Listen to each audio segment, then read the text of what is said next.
Welcome to the world of fear. This is Tale of Darkness, where every story drags you deeper into the darkness. Stories that will quicken your heartbeat.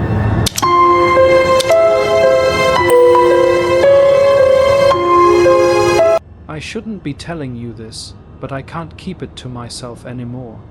It's the kind of thing that burns a hole in your head if you try to bury it too deep. I've tried. God knows I've tried. But once you've seen something like this, it doesn't stay hidden. It follows you. It creeps into your dreams, your thoughts, even the quiet moments when you think you're safe. Especially then, what I found wasn't supposed to exist. In fact, Nickelodeon went to great lengths to make sure no trace of it survived. They purged tapes, shredded documents, silenced anyone who might have spoken out. And for a long time, I believed they had succeeded. I believed this episode had been erased from the world, nothing more than a rumor traded in hushed whispers on lost media forums and conspiracy threads. But they missed one. One copy slipped through the cracks, and somehow it found its way into my hands. I didn't ask for it. I didn't seek it out. That's what makes this worse.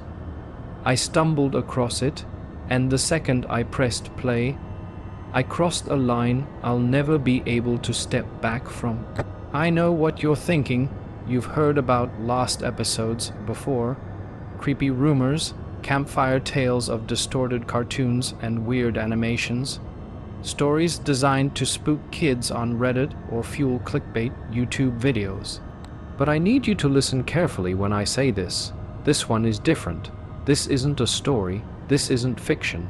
This episode exists, and the things I saw, things I can still see when I close my eyes, were never meant to be seen by anyone.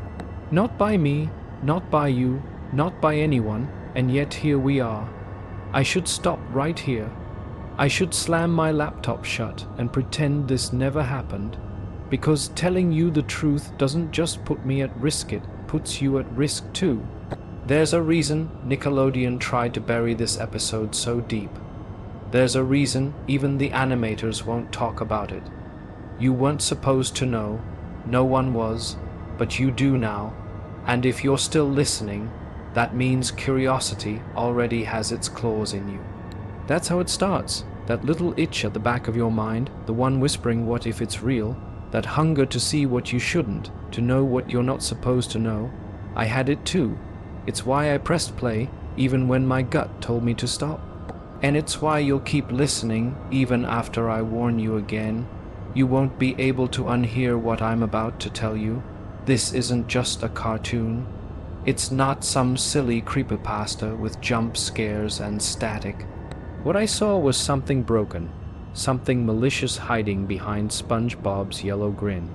And no matter how hard I try, no matter how many nights I drink myself to sleep, I can't erase it. The only question left is whether you'll believe me, or if you'll dismiss this as another scary story, until you find yourself seeing the same things I did. I didn't go looking for it, but somehow it found me, and that's where it all began. Before I tell you what I saw on that tape, you need to understand why it hit me so hard. Why it shook me to the core in a way that no scary story ever could. Because like a lot of you, I grew up with SpongeBob. I can still remember the way Nickelodeon used to feel. Bright colors splattered across the screen, goofy commercials, and that strange green slime that made everything seem more fun. For a kid, it was safe. It was silly. It was a place where nothing bad could happen, and SpongeBob was the crown jewel of it all. Every day after school, I'd rush home, dump my backpack on the floor, and flick on the TV just in time to catch a rerun. My mom used to laugh from the kitchen when she heard that ridiculous laugh echo through the house. Ay-ho, ho, ho, ha. She'd shake her head and say, "You'll never get tired of that sponge, will you?" And she was right. I didn't. There was something innocent about it. SpongeBob flipping Krabby Patties with that ridiculous grin. Patrick saying something so stupid, it looped back around to being funny. Even Squidward's bitterness had a charm to it, like we all secretly knew he was just the grown-up we'd eventually become. It wasn't just me either. My friends were hooked too. I remember sitting cross-legged in my buddy Jason's living room, a mountain of Cheetos between us, watching the band Geeks episode like it was the Super Bowl. We still quoted it years later in high school, laughing about sweet victory, long after most kids had grown out of cartoon. That's what SpongeBob was: comfort, a shared language of dumb jokes, wide-eyed optimism, and bizarre adventures under the sea. It was something you could always go back to, even on your worst days, which is why what I found was so wrong. You see, SpongeBob wasn't supposed to be scary. It wasn't supposed to feel dangerous. That show was woven into the fabric of childhood itself, safe, harmless, eternal. That's what made the contrast unbearable, the idea that something so bright, so happy, could hide something rotten just beneath the surface. I used to joke with my sister about the weirder episodes, like the one where SpongeBob forgets who he is and writes "I'm ready" over and over on paper until it fills the room. She'd nudge me and whisper, "Imagine if he never stopped," like he just kept writing forever. We'd laugh, because of course it was just a cartoon, just nonsense. But the tape I found, it wasn't like the SpongeBob we all know. When I pressed play, that innocence was gone. Every goofy memory I had was turned on its head. That laugh I used to imitate at sleepovers, it didn't sound the same anymore. It didn't sound funny. It sounded wrong, like there was something inside it that was trying too hard to pass as joy. Something hollow, strained, almost desperate. And I think that's what unsettled me the most. Because this wasn't some random horror movie trying to scare me with blood and shadows. This was something I trusted, something I let into my home, into my childhood. And now it was twisting itself into shapes I couldn't recognize. Looking back, maybe that's why I couldn't stop watching. Maybe that's why, even when the episode started to feel off, I leaned closer instead of turning it off. Because part of me needed, to prove that it was still the SpongeBob I loved. That nothing had really changed, but it had. That tape didn't just ruin a cartoon for me. It ruined the memories attached to it. The laughter, the comfort, the innocence. I can't think about any of it without feeling that same sinking dread in my stomach. And the more I tell myself it's just a show, the more I realize that's exactly what whoever made this wants me to think. So yeah, maybe you'll laugh when I say a SpongeBob episode messed me up this badly. Maybe you'll roll your eyes. But if you grew up like I did, if SpongeBob ever felt safe to you, you'll understand soon enough why the tape I found was so much worse than just another piece of lost media. Because it wasn't just a cartoon anymore. It was a message, and I think deep down, I was never meant to hear it. It happened on a Saturday, one of those slow, grey afternoons where you wander aimlessly just to kill time. I wasn't looking for anything in particular, just drifting between shelves at a dusty little thrift store on the edge of town. The kind of place where old lamps sit next to boxes of mismatched VHS tapes, and the air smells faintly of mildew and cardboard. I don't know what pulled me toward that back corner, but there it was, a battered cardboard box stuffed with old tapes. Most were the usual junk, home, recorded TV movies, Disney knockoffs, half-aced sitcoms. But one stood out. It wasn't flashy, not at all. In fact, that's what made it strange. A plain black VHS with no colorful sleeve, no title, nothing but a small white label slapped across the side. Faded letters scrawled in black marker. SB 129 Confidential. I picked it up and turned it over in my hands. The case felt heavier than it should have, the plastic slightly warped, as if it had been left somewhere too hot for too long. There was a sticky residue near the edges, like another label had been torn away. At first, I thought it was some kind of bootleg, or maybe a recording of production reels. The word confidential was probably just someone's idea of a joke, but something about it kept tugging at me. I wasn't the only one who noticed it either. As I held the tape, the man running the thrift shop glanced up from behind the counter. His eyes locked on the VHS like I'd just pulled a gun out of the box. "You don't want that one," he muttered. His voice was flat, almost automatic, like he'd rehearsed the line 1,000 times. I frowned. "What do you mean?" He shook his head and busied himself with a stack of receipts, but I pressed, "Seriously, what's on it?" For a long second he just stood there, jaw tight. Finally he said, "Some things are better left where they're found." His eyes flicked to the tape again, then back to me. "Trust me, kid. Put it back.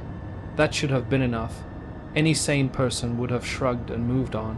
But you know how it is. The more someone tells you not to look, the harder it is to resist. His refusal to explain only dug the hook in deeper. "What is it? Some kind of adult tape?"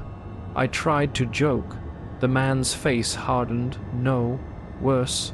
The way he said it. It wasn't playful. It wasn't teasing. It was final, and there was a weight behind it that sent a chill down my spine. I hesitated. For a moment, I actually set the tape back in the box. My rational brain told me to leave it alone, but my curiosity had already sunk its claws in. I picked it back up and carried it to the counter before I could talk myself out of it. The shopkeeper didn't try to stop me, but his hands trembled slightly as he rang it up. $2, he muttered, sliding the tape into a brown paper bag. As I turned to leave, he added, "Don't come back asking questions. I won't answer them." I laughed nervously, pretending not to care, but his words followed me out the door. The rest of the afternoon felt heavier somehow, like I wasn't carrying just a tape in that bag, but something else. A weight pressing on me, whispering that I'd made a mistake. I told myself I wouldn't watch it, that I'd throw it in a drawer and forget about it. But deep down I already knew I was lying. The label, the shopkeeper's reaction, the mystery of what could possibly be on it. It was already gnawing at me. When I got home, I placed the bag on the table and just stared at it. My old VHS player had been gathering dust for years, shoved under the TV stand. I hadn't touched it since high school. Now I was dragging it out, blowing the dust from the top, untangling the frayed cord. It was ridiculous, I knew that. Who in their right mind gets this worked up over a thrift store tape? But the way my hands shook as I slid the cassette into the player told me this wasn't just about curiosity anymore. It felt bigger than that. I sat back, remote in hand, heart pounding in my chest. I almost didn't hit play. I almost listened to the little voice screaming at me to stop, to throw the whole thing in the trash and forget it ever existed. But of course I didn't, because once you know something's forbidden, once you're told don't look, you can't resist, and I knew, whatever was on this tape, I had to see it for myself. I pressed play. The tape began with static, not the clean, sharp kind you get from an untuned channel, but this low, dragging fuzz that seemed to stretch on longer than it should have. I leaned forward, waiting for it to cut out, fingers drumming impatiently on the arm of my chair. Just as I considered ejecting the cassette, the screen flickered and the familiar Nickelodeon orange splashed across it. At first I actually laughed.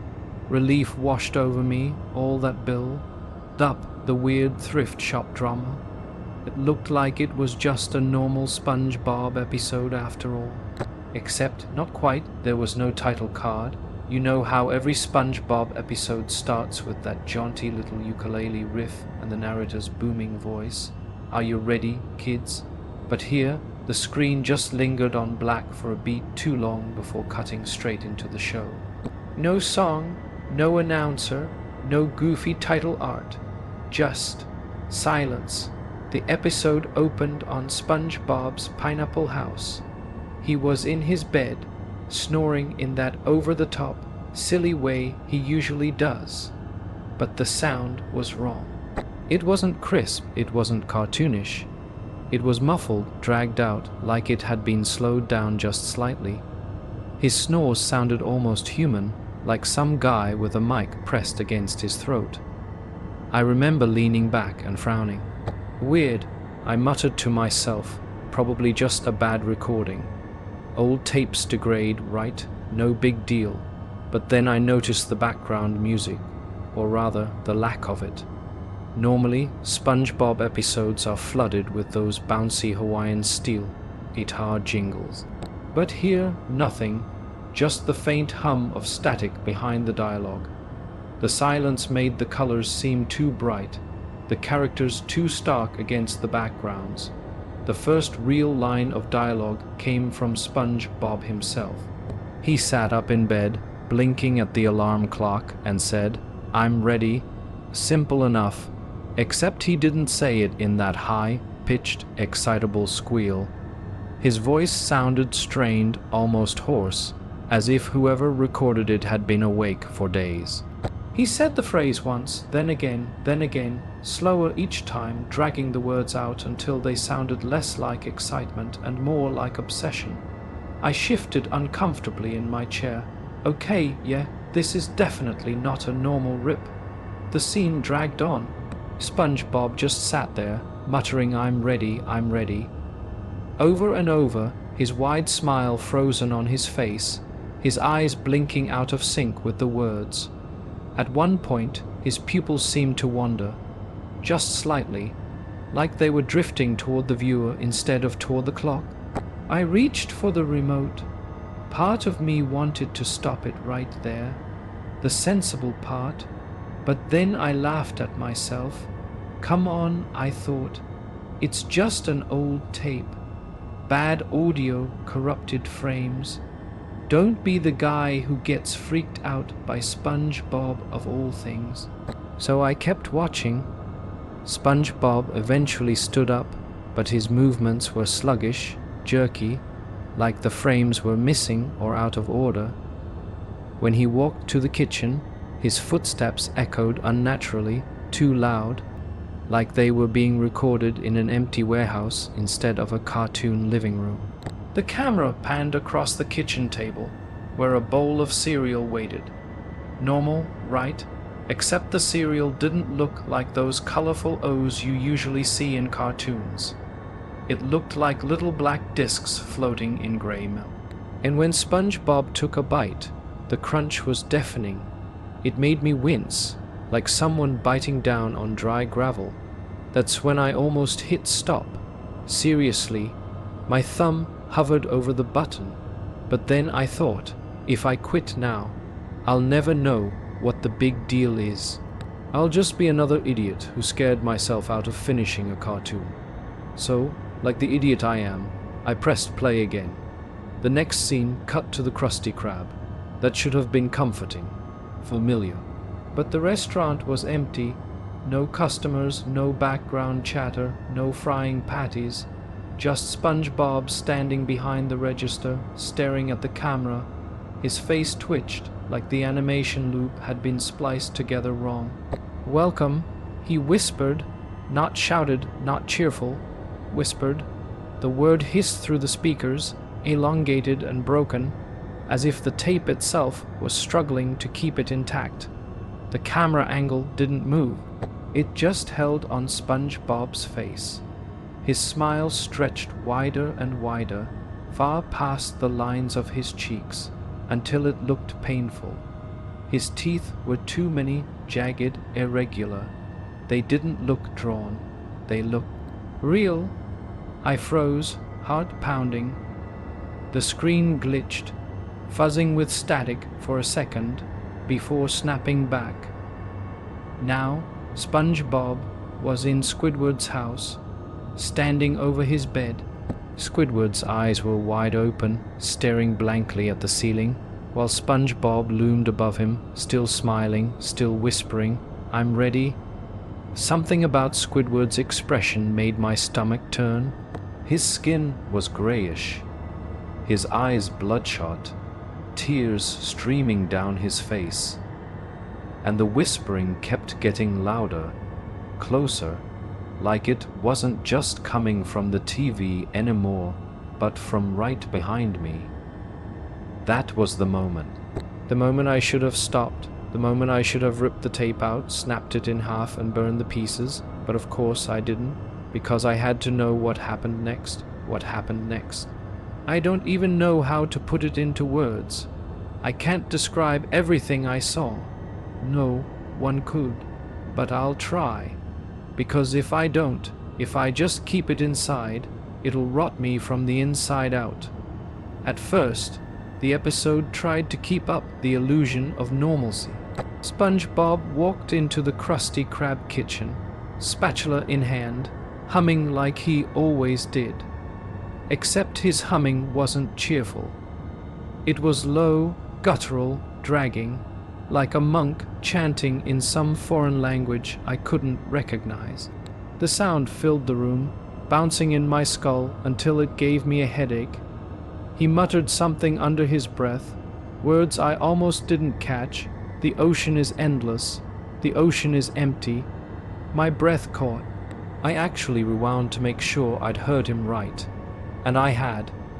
His mouth moved slowly, deliberately, as though the animators had taken extra care to sync those words with his lips. It wasn't a glitch. It wasn't random. It was intentional. The background flickered.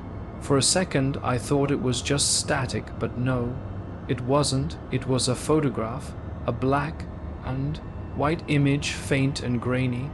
Rows of people lined up against a wall, blindfolded. Soldiers with rifles raised. Then it was gone, back to the kitchen, SpongeBob flipping patties that hissed and smoked like they were burning flesh instead of meat. My stomach churned. Did I really just see that? SpongeBob looked up at the screen, no at me, and said, "Do you smell it now?" His voice cracked, deepened, like three people were speaking at once. I pressed pause. My reflection stared back at me in the dark TV screen, pale and sweating. I should have stopped. That should have been the end. But something in me needed, to know where this was going. Curiosity or compulsion, I don't know. My thumb trembled as I hit play. The laughter track kicked in, that canned Nickelodeon laughter you've heard 1,000 times. But it wasn't laughter anymore. It was warped, slowed down, pitched so low it sounded like groaning, and then, beneath it, screams. Real screams, not goofy cartoon yelps. Human voices, shrill, panicked, cut off abruptly like someone had slammed a door on them.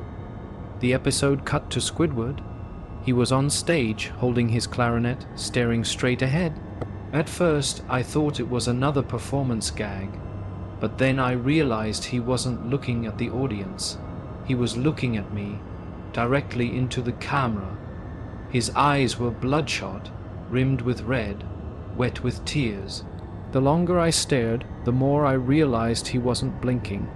He just held that gaze, clarinet trembling in his hands, while the laughter, screams swelled in the background. His chest heaved like he wanted to speak, but his mouth stayed clamped shut. Finally, he whispered, so faint I had to lean in to hear it, "Please stop watching." My blood ran cold. I sat frozen, unable to move, because Squidward wasn't talking to SpongeBob. He wasn't talking to anyone in the show.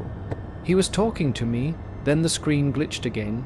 Another flicker of images, this time sharper. A morgue, rows of covered bodies, tags dangling from their toes. Then another, children sitting in a classroom, but their faces blurred, smeared like wet paint.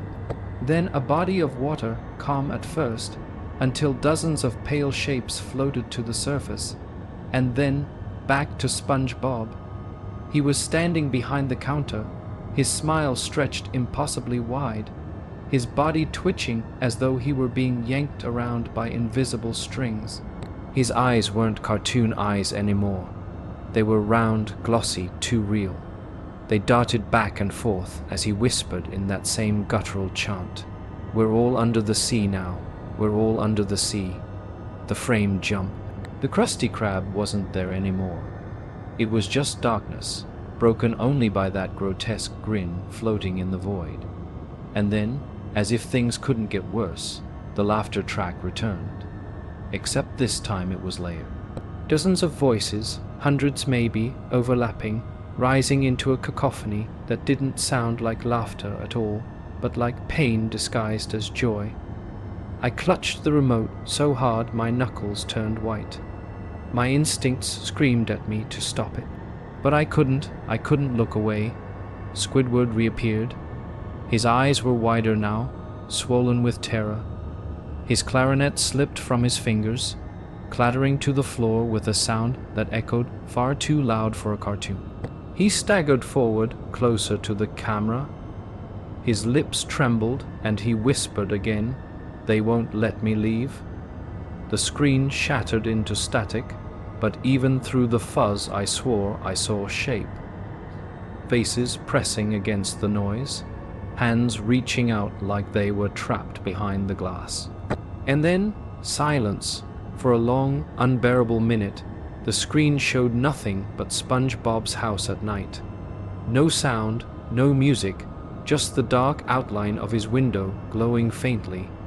Every few seconds, a figure would pass by inside. Sometimes SpongeBob, sometimes Patrick, sometimes someone I didn't recognize. But each time, they paused to stare out the window, staring directly at me. I reached for the eject button, desperate to end it. But my finger froze midair. Something inside me whispered, "What if it changes? What if you miss something important?" That's when I realized I wasn't just watching anymore. I was being watched. Finally, the tape clicked. The episode ended, cutting back to blue static. I sat there in silence, the remote heavy in my hand, heart racing. I should have turned off the TV, shoved the tape back in its case, and buried it somewhere no one would ever find it. But instead, I found myself reaching for the rewind button, because part of me thought maybe, just maybe I'd imagined it, that the images, the whispers, the screams, they weren't real, that it was just a corrupted tape, my brain filling in the gaps. So I rewound it and pressed play again. When I pressed play the second time, I promised myself I'd pay closer attention. No distractions, no excuses. I wanted to prove to myself that what I saw earlier had been a trick of the light, a stressed-out brain filling in blanks where they didn't belong. But the tape had other plans. This time, things started slow. Normal almost. SpongeBob's pineapple glowed against the dark seabed. Jellyfish floated lazily across the screen. It lulled me into thinking maybe the corruption had cleared. But then, barely a second into the opening shot, I saw it. A single frame, a face, not SpongeBob's, not any characters. A human face, pale and washed out, eyes wide open like someone caught mid-scream. It was there and gone in less than a blink, but I knew I hadn't imagined it. I froze, heart hammering, and rewound again. I pressed play, then hit pause at just the right fraction of a second, and there it was. That face, lips parted, teeth bared, eyes hollow. The background was so familiar it made me sick. Because it wasn't Bikini Bottom behind the figure, it was my living room, the same pattern of curtains, the same faint reflection of the TV screen. My couch, the corner lamp leaning slightly to the left.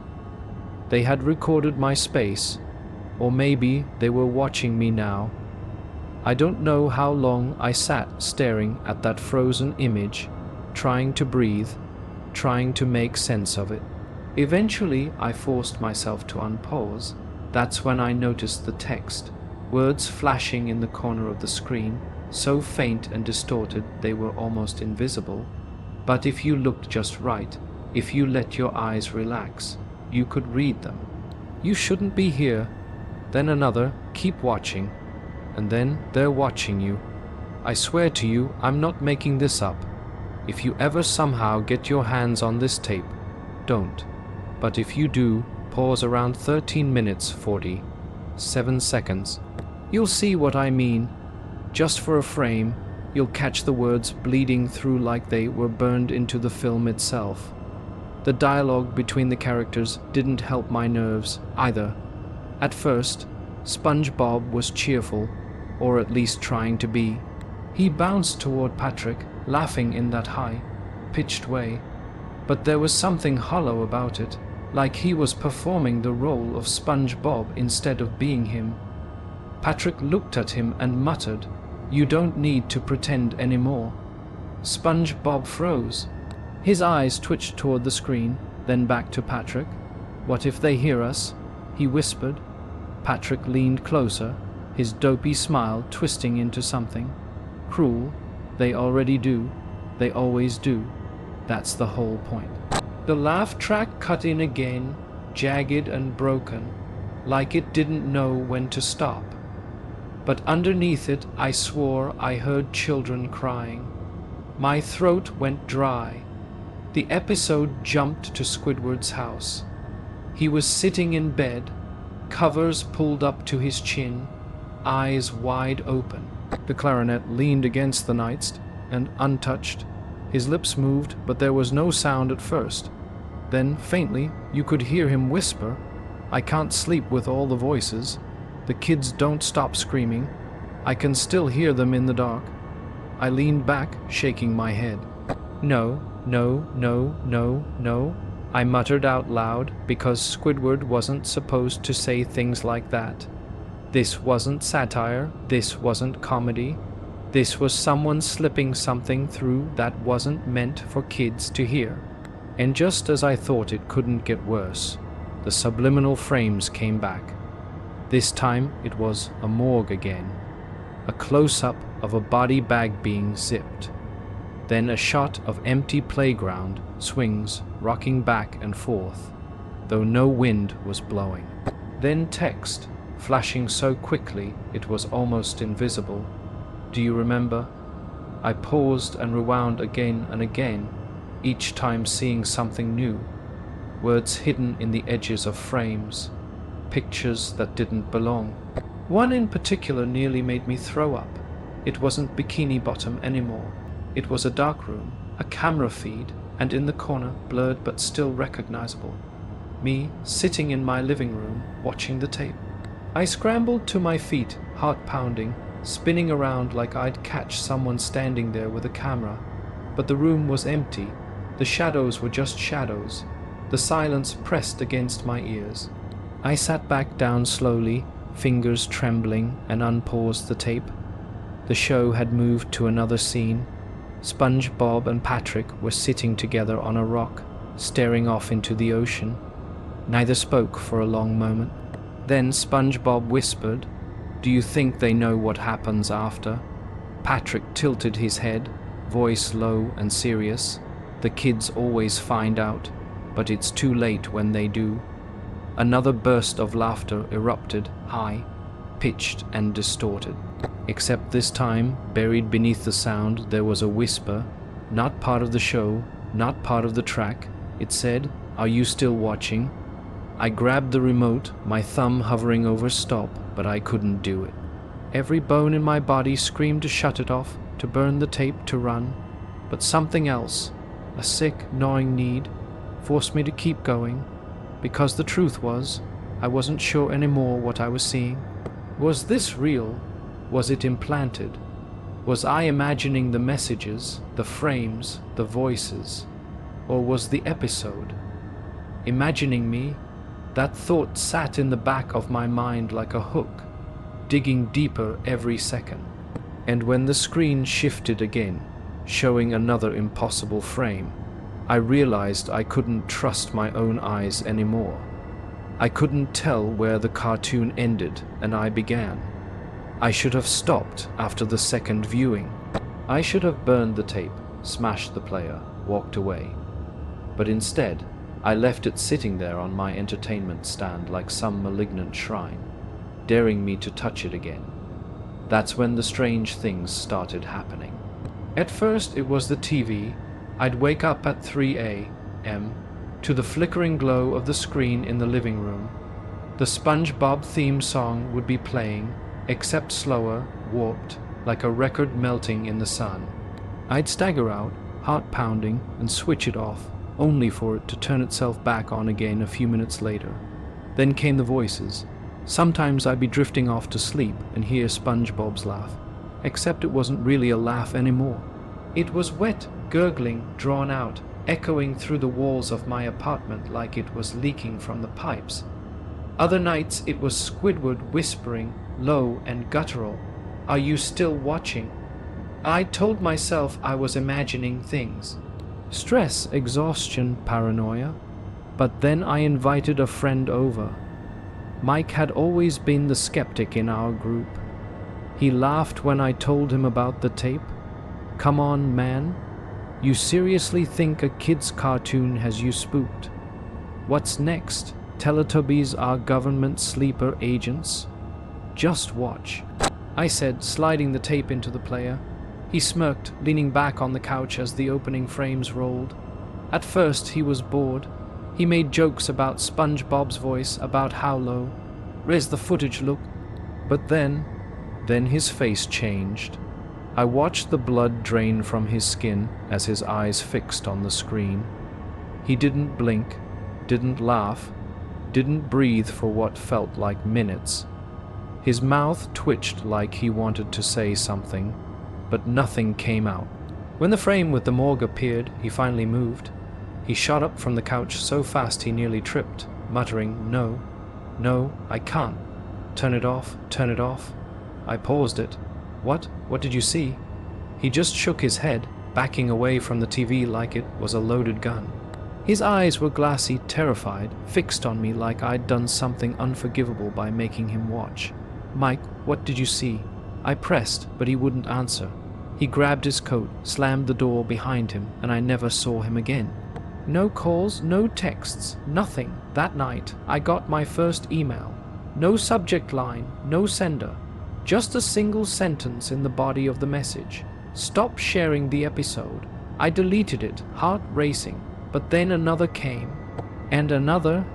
Sometimes the text would change. "You weren't supposed to see this," or "They won't let you tell them." But the meaning was always the same: stop. The worst part was the calls. They'd come in the middle of the night, my phone buzzing on the nightstand. I'd answer, half asleep, only to hear SpongeBob's laugh distorted into static. Sometimes I swore I heard children crying behind it. Other times, just silent. Long, heavy silence, like someone was on the other end listening, breathing. And through it all, the tape sat there, taunting me. I tried to explain what was happening to another friend, but as soon as I mentioned the tape, her face shut down.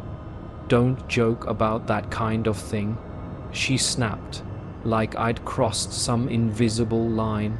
It was like everyone else already knew, like I was the last one to figure it out. The final straw came one night when I woke to find my TV already on. I hadn't touched the remote. The episode wasn't even in the VCR. But there it was, Squidward staring out at me from the screen, his eyes bloodshot, his mouth curling into a slow, deliberate smile. And then he spoke, not in the tinny, recorded way of a cartoon, but directly. "Clearly, you should have stopped watching." I tore the power cord out of the wall, shaking, gasping for air. But even in the dark, I could hear him laughing, muffled, inside my own head. That was when I realized I couldn't run from this. If I wanted answers, if I wanted this to stop, I'd have to dig deeper. I had to know why this episode existed, who made it, and why they wanted it buried. I had to know what Nickelodeon was hiding. If the tape was poison, then research was the infection spreading through my veins. I couldn't stop myself. After Mike ran out of my apartment, after the emails and the phone calls, after Squidward spoke directly to me, the only thought rattling around my skull was, why does this exist? I started small with the obvious. Nickelodeon archives, fan forums, production leak threads. I scrolled until my eyes burned, chasing scraps of half, deleted posts, and obscure wiki entries. Most of it was the same recycled creepypasta-style rumors. SpongeBob's final episode, Patrick's suicide scene, Squidward's lost pilot. I almost laughed, because buried in the noise I found patterns. One night, in a forgotten corner of an old animation forum, I stumbled on a thread from 2002. The title read, "Anyone else hear about the pilot that went too far?" The replies were sparse, scattered with typos and paranoia. One user wrote they destroyed it, studio order, but someone always keeps a copy. Another claimed it wasn't meant for kids, it was meant for him. The posts never said who he was, but the word kept repeating like a drumbeat across different accounts, stretching over years. He made it, he disappeared. He was obsessed with seeing how far he could push subliminals. That was the first time I heard about the animator. His name was redacted in most places, replaced with deleted or blank gaps. But a few posts slipped through the cracks. Late night comments from ex-staff who clearly thought nobody was watching. They called him the surgeon. Nobody knew his real name, or if they did, they weren't saying. He worked on storyboards during the first season of SpongeBob. Background filler, facial expressions, little things most people wouldn't notice. But some claimed he had a side project, an obsession with splicing in frames that didn't belong. Still images of corpses, burning buildings, photographs that looked too candid to be stock footage. One anonymous user wrote, he wanted to prove cartoons could rewire the mind, said kids were the perfect test subjects. Nickelodeon buried it before lawyers found out, or so they thought. At first, I dismissed it. It sounded like the kind of legend you tell at a convention to scare interns. But then I found the emails, not the ones warning me to stop. Different emails, leaks, archived screenshots passed between so-called lost media hunters. They were rough scans of internal memos, all from around 2001. One line stuck with me, destroy all remaining copies. Under no circumstances should the pilot resurface. The pilot, suddenly, the tape in my apartment wasn't just a cursed anomaly. It was evidence. I reached out to a few of the people who had posted about it. Handles like Deep Cut 77 and Beta Collector. Most ignored me. One replied after 3 days with a single message. You've seen it, haven't you? I froze. My hands shook as I typed back. Yes, what is it? Their response came minutes later. Stop digging. Every time someone looks too hard, they vanish. Don't let them know you have it. Who? I asked, no reply. But they weren't wrong. Because the deeper I went, the more I realized I wasn't the first person to stumble across this thing. Every trail led to someone who had gotten too close. Bloggers who vanished mid-post. YouTubers whose channels went dark overnight. Archivists who retired without warning. And always the same whisper threaded through the gaps. Lost episodes. Not just SpongeBob. Not just Nickelodeon, Cartoon Network, Disney, even PBS. Shows we grew up with, laughed at, trusted. And behind them, fragments of footage that weren't supposed to exist. One researcher compiled a list before his site went offline. 7 lost pilots across different networks. Each tied back to the early 2000s. Each allegedly involved subliminal cuts, distorted messages, things only caught by those who slowed down the footage frame by frame. And in the middle of that list, the SpongeBob tape I had sitting on my shelf. I started to feel less like a viewer and more like a character in the very story I was trying to decode. Like the act of watching had drafted me into something bigger. Late one night, when I was cross, referencing an animator credit list, my computer screen froze. The cursor blinked. Then, without me touching a key, words appeared. "We told you to stop." I yanked the power cord from the wall, my heart hammering in my chest. The screen went black, but the reflection staring back at me didn't look like mine anymore. It was smiling. That was the moment I realized this wasn't just research. It wasn't just lost media. It was a story still being written. And now I was part of it. Paranoia isn't a switch you flip, it's a slow leak. A crack in the walls of your mind that spreads until you can't trust the floor beneath your feet. I stopped leaving the tape in my player, thinking that would give me control. I locked it in a drawer, buried under receipts and junk mail, but it didn't matter. The episode started playing anyway. My TV would flicker on at 3 in the morning, the room bathed in that sickly glow, SpongeBob's laugh distorted into something hollow and wet. My laptop booted itself one night. The media player already open, timestamp frozen at the exact frame where Squidward's eyes had locked with mine. Even my phone, muted and face down, buzzed with a video notification that simply read, "Continue." Sleep gave me no mercy. I'd wake up in paralysis, the weight of something pressing down on my chest. I couldn't move, couldn't breathe, and in the corner of my vision, always the corner, yellow, a shape crouched low, too long, too thin, with eyes too wide. Watching, waiting, sometimes it laughed, sometimes it whispered, but most nights it only stared. I told myself to destroy the tape, smash it, burn it, end this. But every time I held it in my hands, the thought cut through my panic like a razor. What if it's the only copy? What if I erase the last surviving evidence of what they tried to hide? And so I didn't. I couldn't. The tape still sits in that drawer, wrapped in layers of cloth like a corpse waiting for burial. I don't watch it anymore. But it doesn't matter, it watches me. If you're listening to this, if some twisted algorithm has brought you here, consider this your only warning. If you ever see this tape, do not watch it, because once you see it, it sees you too. I wish I could tell you this is where it ends, that after locking the tape away, life went back to normal, but it hasn't. If anything, the silence has made it worse. Lately, I've noticed little things, footsteps outside my apartment when no one should be there, emails with no sender, just attachments I never dared to open, and once scrawled in marker across my front door, "You shouldn't have told them." I don't know who they are. Nickelodeon, some forgotten animator, or maybe something else that slipped through the cracks when that episode was made.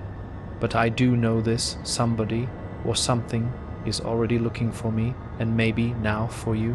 Because if you've made it this far, you've heard the story, you know the truth. That's all it takes to be seen by it. Watching, listening, even speaking about it. It's enough. That's how the curse spreads. I shouldn't be telling you this, but it's too late. Just like it was too late the second I pressed play.